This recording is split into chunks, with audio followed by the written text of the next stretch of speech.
Good question, हजुरले राम्रो question गर्छ। यसमा चाहिँ के छ भने जन्मेको म्याटर गर्छ, किनकि हामी यो ल्यान्डमा धरतीमा जुन दिन जन्मिन्छ त्यहाँबाट हाम्रो लाइफ स्टार्ट हुने हो। भनेपछि पछि दिइएको त्यो जुन चाहिँ जन्ममिति थियो त्यसले खास असर गर्ने भयो, त्यसले चाहिँ त्यो असर पनि गर्दैन, त्यसको रिजल्ट पनि एकुरेट आउँदैन।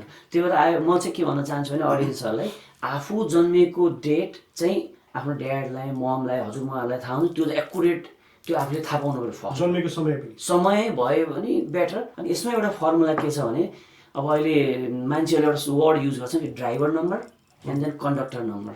ओके, ड्राइभर नम्बरको अर्को रूप चाहिँ मलाङ्क पनि भन्छन्, पर्सनालिटी नम्बर पनि भन्छन्। कि ड्राइभर पनि जन्मेको दिन जुन मान्छे जन्मियो त्यो मान्छेको नेचर त्यही क्वालिटीको हुन्छ। ओके, अन द बेसिस अघि हामीले भनेको 1 to 9 नम्बर्स।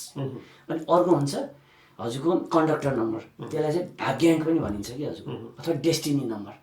त्यो अङ्कले चाहिँ त्यो मान्छे कहाँसम्म पुग्न सक्छ, त्यो मान्छेको भाग्य कस्तो छ भने चाहिँ त्यो डेस्टिनी नम्बरले हजुरले निर्धारण गर्छ। अनि लास्टमा चाहिँ एन्जल नम्बर हुन्छ हजुरको, अथवा कुवा नम्बर भनिन्छ। त्यो एन्जल नम्बर चाहिँ लक्की नम्बर क्या हजुरको।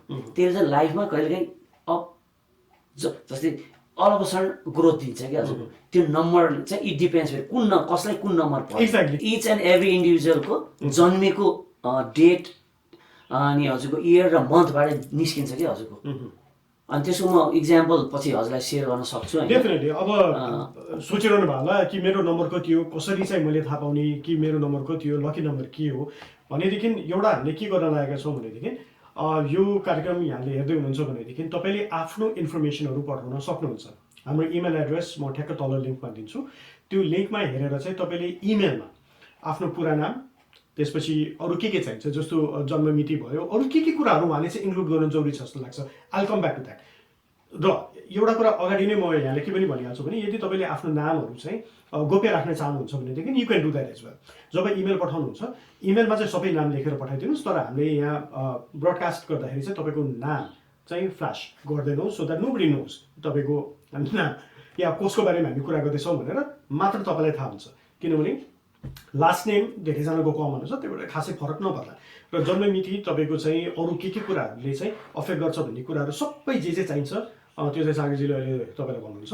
त्यो कुराहरू तपाईँले हामीलाई चाहिँ इमेलमा पठाइदिनु भयो भनेदेखि हाम्रो नेक्स्ट एपिसोडमा चाहिँ हामी ऱ्यान्डमली सेलेक्ट गरेर चाहिँ अब कतिजनालाई इन्कर्पोरेट गर्न सकिन्छ एउटा एपिसोडमा, त्यसरी चाहिँ हामीले रेगुलर रूपमा चाहिँ तपाईँहरूको इन्फर्मेसन लिएर चाहिँ कस्तो किसिमको असर पारिरहेको छ नम्बर्सहरूले तपाईँको लाइफमा त्यो कुराहरू पनि हामी डिस्कस गर्छौँ। हजुर। सो के चाहिन्छ त?